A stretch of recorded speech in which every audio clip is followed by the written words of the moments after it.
राम, आप सभी का मेरी रसोई में स्वागत है। आज मैं आप सबके लिए लेकर आई हूँ एकदम क्रिस्पी और कुरकुरे हलवाई स्टाइल में मूंग के पकोड़े, मूंग की दाल के पकोड़े, जो सच में खाने में इतने टेस्टी हैं क्या ही कहो।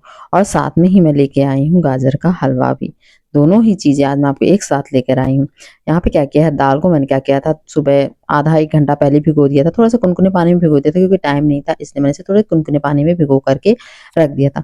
उसके बाद हम क्या करेंगे, दाल को 1-2 बार धोने के बाद अच्छे से हम इसे क्या करेंगे, इसे किसी भी आपके पास पतला कपड़ा है, कॉटन का कोई छन्नी है, उसमें हम छान कर इसे थोड़ी देर रख देंगे और ताकि इसका सारा पानी जो है वह अच्छे से निकल जाए, क्योंकि दाल बहुत ही गीली हो जाती है, इसका सारा पानी निकल जाए तो ही अच्छा है।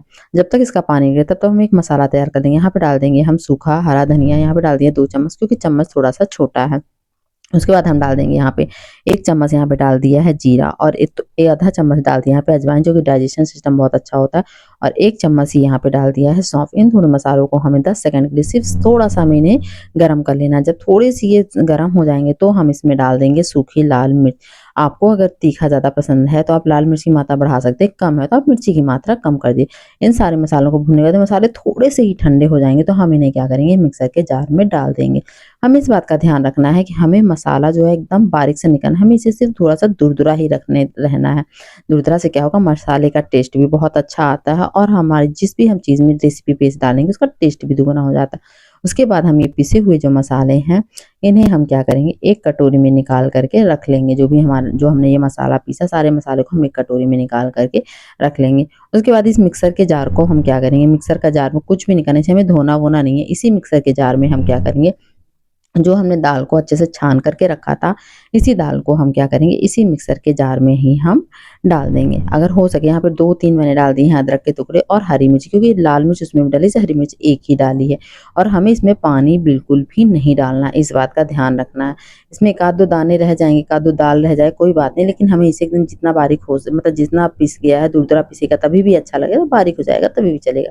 इसके बाद दाल पीसने के बाद हम इसे एक बड़े से बर्तन में निकाल लेंगे। कोई भी आपके कटोरा है, आटा गूँथने की वाली थाली है, जो भी आपको बड़ा बर्तन लगे उसमें हमें डाल देना। ये एक बार में नहीं पीसा, इसलिए मैंने इसे 2 बार में पीस करके इस दाल को उसी को थाली में, एक बड़ी सी थाली में मैंने इसे यहाँ पे निकाल करके रख लिया है। उसके बाद हम इसमें डाल देंगे आधा चम्मच से भी हींग, थोड़ी-सी हम यहाँ पे हींग डाल देंगे और यहाँ पे डाल देंगे कसूरी मेथी, जिससे कि टेस्ट बहुत ही अच्छा आएगा। कसूरी मेथी और हम यहाँ पे डाल देंगे स्वाद अनुसार नमक, जिस हिसाब से आप नमक डालते हो उस हिसाब से आधा चम्मच यहाँ पे डाल देंगे हम कश्मीरी लाल मिर्च पाउडर, और जो हमने मसाले पीस करके बनाए हैं सूखे मसाले, उन मसालों को भी हम इसी के साथ ही डाल देंगे, क्योंकि सारा टेस्ट तो सही यकीन मानिए उन्हीं मसालों का है। फिर हम क्या करेंगे, दाल को हम बहुत ही अच्छे से मिक्स कर लेंगे। इसके बाद हम क्या करेंगे, जब अच्छे से दाल मिक्स हो जाएगी तो हम इसमें डाल देंगे हरा धनिया। हरा धनिया तो इस समय पे एकदम भरपूर मात्रा में, जो हरा धनिया 2 पत्ते मिलेंगे थोड़े दिन बाद भी से, वो ₹10 का एकदम भर-भर के मिल रहा है। उसके बाद हम इन पकौड़ों को हमें क्या करना, सिर्फ़ हम इसे सरसों के तेल में ही फ्राई करेंगे, क्योंकि सरसों के तेल की तो बात ही अलग है, और सरसों के तेल से जो पकौड़ी का और टेस्ट का जो लेवल है, वो और भी ज़्यादा बढ़ जाएगा। इसलिए हम क्या करेंगे, इसे हम सरसों के तेल में ही फ्राई करेंगे। तेल में हम वो छोटे-छोटे से हम हाथों से वो कर के छोटी पकौड़ियों का शेप दे देंगे। अगर आप नहीं दे पाते हैं, तो आप कोई छोटा-सा चम्मच ले लीजिए, चम्मच से भी आप इसमें छोटे-छोटे से कर के आप इसमें डाल सकते हैं, पकौड़ियों के शेप का आकार देके आप इसमें डाल सकते हैं। फिर हम इसे क्या करेंगे, 3 मिनट तक हमें इसे बिल्कुल भी नहीं छेड़ना है। जब ये हमारे पकौड़े हैं जो अच्छे से जब ये वो हो जाएँगे, फ्राई हो जाएँगे, तो अपनी जगह खुद ही छोड़ देंगे। फिर हम इसे क्या करेंगे, आहिस्ता से हम इन्हें पलट देंगे। पलटने के बाद एक तरफ तो ये ऑलरेडी फ्राई हो चुकी हैं और फिर हम इन्हें दूसरी तरफ भी बहुत ही अच्छे से फ्राई कर लेंगे। देखिए, ये जो मूँग के पकोड़े हैं ना, सच में इनकी तो क्या ही कहना, सच में इनकी कढ़ी बना लो, कुछ भी ना समझ में आ रहा हो, अगर पकौड़ी कुछ क्रिस्पी सा खाने का मन करे तो ये पकौड़ियाँ बनाकर खा लो, सच में बहुत ही टेस्टी लगती है। इनकी तो सच में बात ही निराली है। इस प्रकार से देखिए हमारे मूँग की दाल के जो पकोड़े हैं बहुत अच्छे से हो गए हैं फ्राई। इन्हें हम क्या करेंगे, आप इन्हें सुबह बना लीजिए, इवनिंग में बना लीजिए, छोटी-मोटी भूख हो तब आप बना लीजिए, और ये सच में बहुत ही टेस्टी लगते हैं। आप एक बार इन्हें अपने घर पर बनाकर ज़रूर ही ट्राई करें, ये बिल्कुल ही हलवाई स्टाइल है। उसके बाद हम क्या करेंगे, दूसरी तरफ यहाँ पे क्या करेंगे, मैंने थोड़ा तीखे के साथ मीठा भी होना चाहिए। गाजर को पहले से ही कद्दूकस करके रख लिया था। पैन में हम डाल देंगे 1 चम्मच घी। घी में हम क्या करेंगे, थोड़े-से हमारे जो कटे हुए ड्राई फ्रूट्स हैं, मेरे पास सिर्फ़ काजू बादाम थे, इन्हें ही मैंने क्या किया, कट करके थोड़ा-सा फ्राई कर लिया। फ्राई करने से क्या होता है, ड्राई फ्रूट्स का जो टेस्ट है वो थोड़ा-सा अलग ही लेवल का हो जाता है, बहुत ही टेस्टी लगने लगता है। इसलिए हमें ड्राई फ्रूट्स को थोड़ा-सा मैंने यहाँ पे क्या किया, फ्राई कर लिया, ताकि थोड़े-से क्रंची भी हो जाएँ और खाने में भी बहुत ही टेस्ट लगे।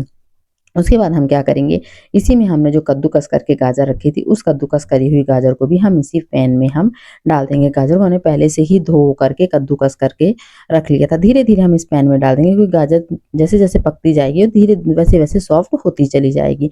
तो धीरे-धीरे हम क्या करेंगे, यहाँ पे गैस का फ्लेम जो है मीडियम टू लो है। गैस गैस गाजर का हलवा बनाना देखिए बहुत ही ईज़ी है, बनने में ज़रूर ही बहुत टाइम लगता है, लेकिन ये बिल्कुल भी मतलब इसमें कोई ज़्यादा तामझाम नहीं है। बस गाजर को भून लीजिए, कद्दूकस कर लीजिए, इसे धीरे-धीरे आप इसे 1.5 से 2 घंटे तक धीरे-धीरे पकाते रहिए। मतलब जितनी धीमी आँच में ये पकेगा और जितनी देर पकेगा, तो मुझे तो ऐसा लगता है कि गाजर का हलवा उतना ही ज़्यादा टेस्टी होता जाए, क्योंकि ठंडियों में अगर कुछ भी मीठा खाने का मन करे, तो मुझे तो नहीं लगता कि गाजर के हलवे से कुछ भी वेस्ट हो सकता है।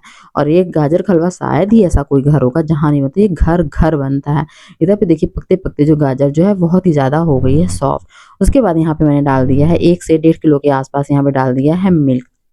मिल्क को दूध को हम यहाँ पे डाल देने के बाद हम इसे क्या करेंगे, गैस का फ्लेम थोड़ा-सा हम यहाँ पे बढ़ा देंगे और धीरे-धीरे हम इसे चलाते रहेंगे। मतलब बीच-बीच में 10-10, 15-15 मिनट में बीच में हम इसे पकाते रहेंगे। इसको मैं गाजर का हलवा पकते-पकते थोड़े छोटे-मोटे काम जो है वह भी मेरे हो जाएँगे। इस पे हम पे डाल देंगे 1 कटोरी चीनी मतलब स्वाद के साथ। ज़्यादा हलवा है तो 1 कटोरी, थोड़ा-सा हलवा है तो आधी कटोरी। नहीं तो कई लोग कहेंगे इतनी भर के चीनी डाल दी।